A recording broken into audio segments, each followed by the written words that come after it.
Welcome to table number 13, and we are going to study the interior of right atrium.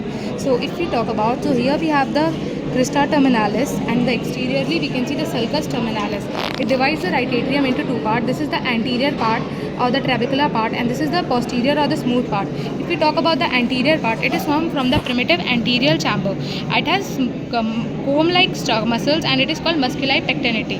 Now if we talk about the smooth part, it is formed from the absorbed part of sinus venosus, and it has the openings of great veins. So this is the superior vena cava. Here we have the opening of inferior vena cava, and here we have the opening of coronary sinus. If we see this, this is the Thebasian valve, that rudimentary valve of coronary sinus. Here we have the Eustachian valve, the rudimentary valve of inferior vena cava.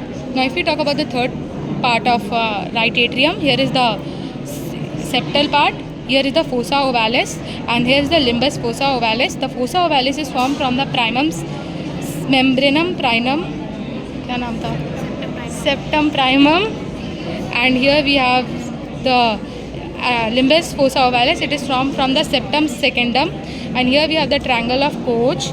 The borders are formed by the tendon of Todaro, coronary sinus, and the septal part of tricuspid valve. The importance of triangle of Koch is, here in the apex we have AV bundle, and the SA bundle is formed at the opening of superior vena cava.